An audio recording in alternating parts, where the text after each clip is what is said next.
వరుస పెట్టి సెలవులు వచ్చినాయంటే పెద్ద పెద్ద గుడులకు బొచ్చడు మంది పోతుంటారు భక్తులు. తిరుపతి వెంకన్న స్వామి గుడికి, యాదాద్రి లక్ష్మీ నరసింహుని గుడికైతే శీతం పడుతుంటారు. ఒక్కో పారైతే ఇసుక పోతే రాలనంత మంది పోతుంటారు. నిన్న చెప్పుకున్నాం కదా తిరుమల వెంకన్న స్వామి గుడికాడ భక్తుల రద్దీ ముచ్చట. ఇక ఇప్పుడు ఏంలాడ కాడ కూడా గయ్యే తిప్పాలు. పాండ్రి చూద్దాం ఎట్లున్నదా.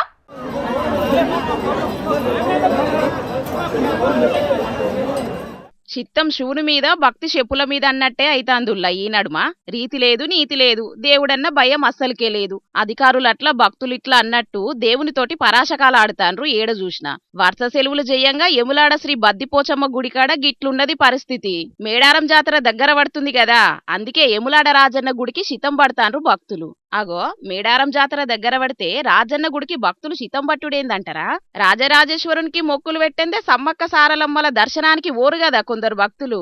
అందుకే కొద్ది జనం గాదుల్లో యములాడలా 2-3 దినాలు సెలవులు అచ్చటాళ్లకు పొల్లు పొల్లు వచ్చిండ్రు భక్తులు.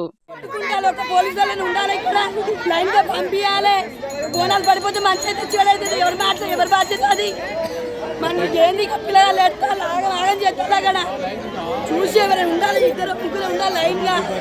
ఎవరు ఒక్కరు కూడా మాట్లాడుతున్నారు. కూడా జరుపుకుంటా వాళ్ళకి గొడవలు అవుతానే అని బాధ్యత తీసుకోవాలి గవర్నమెంట్ ఖచ్చితంగా. ఇన్నరు కదా గీ అక్క ఎట్లా కోపం చేస్తాందో.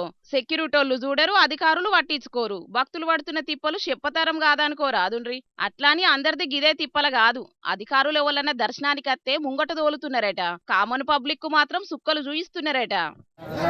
కలుతలేదు ఇవి లేదంటే ఇక ముందు పంపిస్తాను. వాళ్ళ అధికారులు వాళ్ళు ఉన్నారు, వాళ్ళు ముందు పంపిస్తాను. మా సామాన్యంగా మేము వచ్చిన భక్తులకు మాకు మాత్రం ప్లేస్ లేదు, ఘోరంగా ఇబ్బందికరంగా ఉన్నది.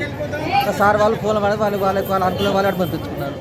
అదన్నట్టు అయినోళ్ళ కాకుల్లా కానోళ్ళ కంచంలు అన్నట్టు ఇప్పటికే ఈ రద్దు చేయంగా భీమేశ్వర గుడిలా అందిన కాడికి దోసుకుంటా దళారుల దంద ఏత్తున్నారని జోరుగా ముచ్చట్లీనొస్తున్నాయి. ఇక అదట్లుండగానే మళ్ళీ ఇప్పుడు ఇగో ఇట్లా ఏదో ఒక తక్లీఫ్ తోటి యములాడ రోజు వార్తలనే ఉంటాంది. మరి గింత జరుగుతా అంటే గుడి పెద్దలు ఏం చేస్తున్నట్టో, గుడి పనులు ఇంకెప్పుడు ఓడగొడతారో.